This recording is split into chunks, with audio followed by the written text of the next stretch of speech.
Skeleton on the porch. Tommy Morgan did not have the best life.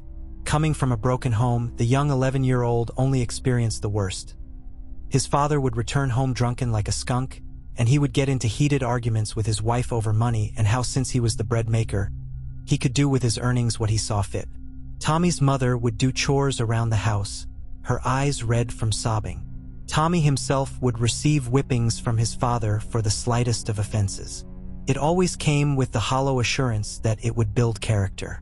There were many things that the boy despised, his father being number one on his list. A day never went by in which he dreamed of getting revenge on him, but it was all but a fantasy. His father was big and stout. As far as Tommy was concerned, his father was an unconquerable Goliath to his David. Thoughts of running away crossed his mind, but he did not have the heart to abandon his mother to the brute. He thought that he would never be able to get rid of him, at least until that day. One of the few joys Tommy had in life was Halloween. On that holiday, he could discard his miserable life and become anyone he wanted to be. The candy and decorations were also a plus for him. His father, despite everything else, would at the very least spruce the house up for All Hallows Eve with a spider made of old rags here and a papier-mâché ghost there. On a particular day, he brought home a skeleton. The skeleton was roughly his size, being 6 feet 5 inches in height. It was dry with some visible cracks around the ribs and spine. It was missing a few upper teeth in the back, likely from years of wear and tear. Its hollow eye sockets were jet black and devoid of life.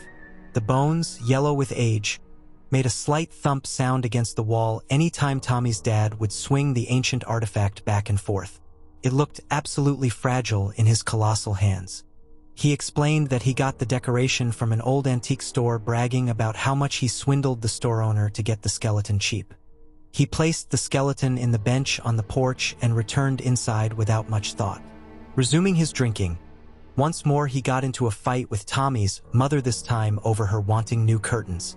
Tommy left the house and sat on the bench with the skeleton.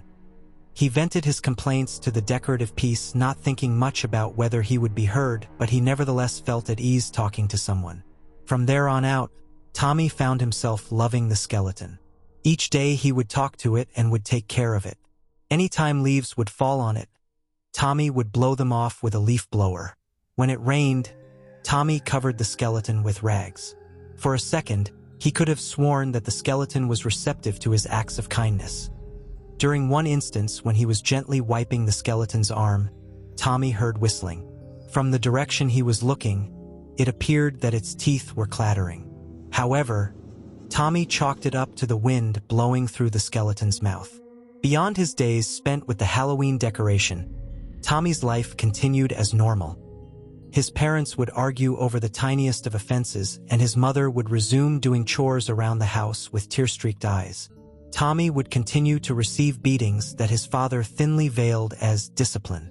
During dinner, Tommy accidentally dropped a glass, causing it to fall on the floor and break into a million pieces.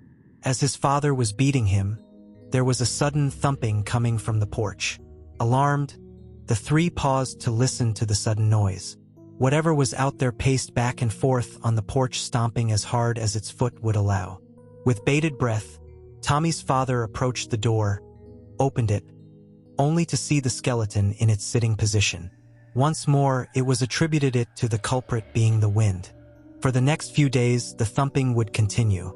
The repetition ate away at Tommy's father, spurring him to leave home and remain out for longer hours. In his dreams, he was tormented by the skeleton. He would find himself in bed, alone. The skeleton appears at the foot of his bed, and it slides over his body, just coming short of his neck.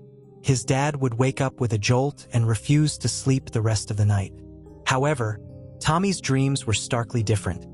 He would receive sweets and other confections, and his father would be far away. The skeleton would stand by looking at him in the distance. Eventually, Tommy's dad couldn't take it anymore, and during a stormy night, he gathered the skeleton and tossed it in the back of his truck with little hesitation. Poor Tommy was awakened from his deep slumber only to see the skeleton that he cherished being driven away. He ran to the door, but the truck bolted to life and bucked its way off the driveway. Heartbroken, Tommy returned to his bedroom and cried himself to sleep. The next day, his father returned, and so did the skeleton. Surprised at first, Tommy was grateful that his friend was back. Even more bizarre, his father was kinder. When Tommy accidentally broke a plate, instead of the whipping he was anticipating, he was instead given a stern, but fair warning about how he could have hurt himself. There were no more arguments over money, which meant that his mother was now at peace. Their marriage also improved, and the two seemed more in love with each other in all the years of their life. However, Tommy couldn't help but notice that his father was acting weird. He moved around as if he were a stranger in his own skin.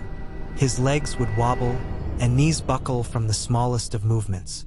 Sometimes the skin around his face would slide, forcing him to push it back up with his spare hand. His jaw would hang agape as he ate, which translated to shoving food into his mouth at the back of his throat. Tommy learned the truth on Halloween. When he stared at the skeleton on the bench, there were no cracks on the ribs. In fact, instead of being ancient, the skeleton appeared to be fresh and, dare say, even more lifelike than before. It even had a full set of teeth. Shocked, Tommy turned to look at his father, who stared at him for what seemed like an eternity before giving a wink.